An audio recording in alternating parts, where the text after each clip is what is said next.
Hello, everybody. Welcome back to my channel. My name is Stephanie Bree, and today I'm tackling the question: is Lady Gaga just a Madonna knockoff? This comes up every time I watch a Lady Gaga music video. You hear people say she's just ripping off Madonna, blah blah blah. Anytime I watch a Madonna video, I see people in the comments saying, "Oh, she's old news. She's just Lady Gaga for boomers, blah blah blah."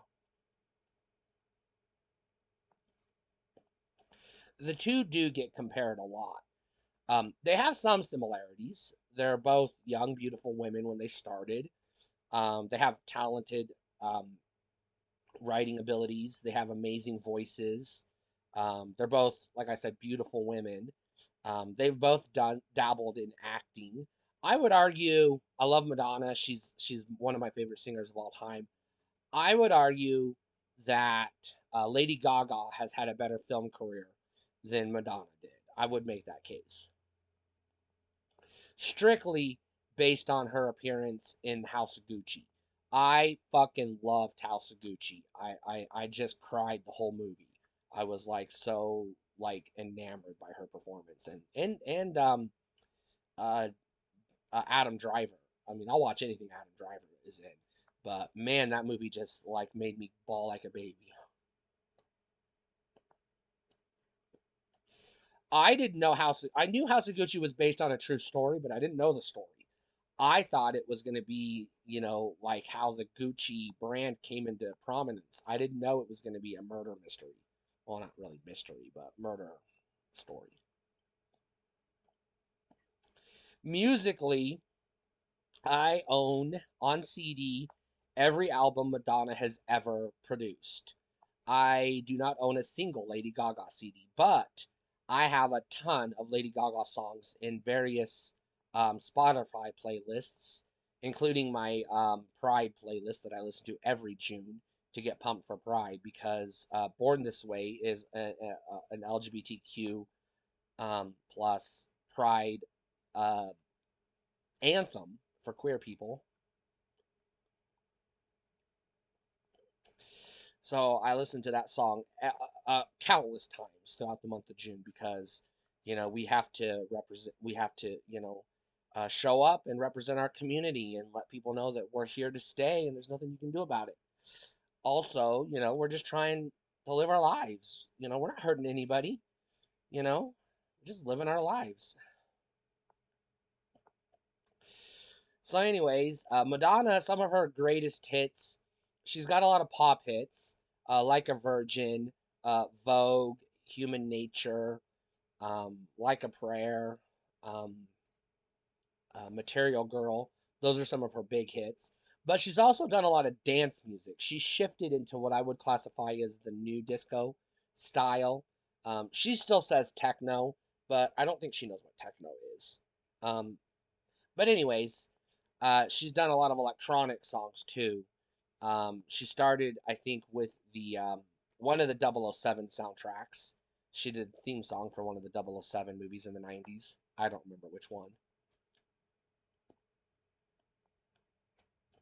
She also did a song for the one of the Austin Powers movies. That was a big hit. Madonna was known for her stage performances. She was very sexual in her performances, especially when she made her debut on MTV at the MTV Awards. She dressed up in a wedding gown and she performed like a virgin, doing a lot of sexual gestures. She was a very young girl at the time. Now, true story, Madonna actually helped launch the Beastie Boys. When she was doing her tour for Like a Virgin, the Beastie Boys were the opening act. And this was shocking in the early 80s because, well, mid 80s, I would say. It was shocking because Madonna appealed to children, 12-year-old girls specifically. And you had a lot of preteens and teenage girls in the audience watching the Beastie Boys come out, grabbing the crotch, rapping about fight for your right to party and drinking booze and girls, girls, girls and stuff like that. So she made a name for herself as a shock pop artist, I would say she's probably one of the queens of shock pop. It's not a specific genre like shock rock, but she's definitely, I would classify her as shock pop for sure, because that's what she does. Lady Gaga, likewise, is also known for her publicity stunts and sexualization. She's very open about her sexuality and her support of the LGBTQ plus community, as well as her own identity, which she talks about. And she also makes pop songs. I don't know if I would call Lady Gaga shock pop necessarily.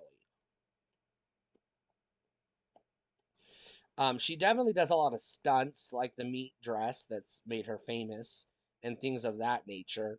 But her music is I mean, she doesn't really do a lot of the um kinds of things Madonna did. She gets, I mean, she does kind of, but in a more modern sensibility. But a lot of her stuff isn't as shocking as it was when Madonna did it, because society has evolved since then. We're more accepting of women having sexuality and enjoying the pleasures of sex. Back in the 80s, sex was a taboo. Women were only supposed to do it with their husbands to get pregnant, and that was it. They weren't supposed to like it, according to societal standards. Teenagers and 12-year-olds, especially, weren't supposed to like it or explore it. They did, but they were shamed for doing so. So, if Lady Gaga came out in the 80s or 90s, I would classify her as shock pop because her stunts are very reminiscent of Madonna. But based on modern sensibilities, um, and our society being more accepting of the stuff she does or brings to light, I wouldn't go that far. Now I love Lady Gaga, and no, I'm not going to call her a knockoff of Madonna. She might be paying homage or tribute to Madonna, which is fine by me, because there's nothing wrong with that. I remember in the late 90s when Britney Spears came on the scene, they made a big fuss about her being too sexual for children. Um, so we were still kind of, uptight, and even in the 90s. We're way more accepting of that stuff as a culture, as a society today. So good on Lady Gaga for having a successful career, and good on Madonna for having a successful career, and maybe inspiring Lady Gaga. Who knows? I love them both. They're both fabulous singers, and I love them both, and I listen to their music almost daily. Stay cool.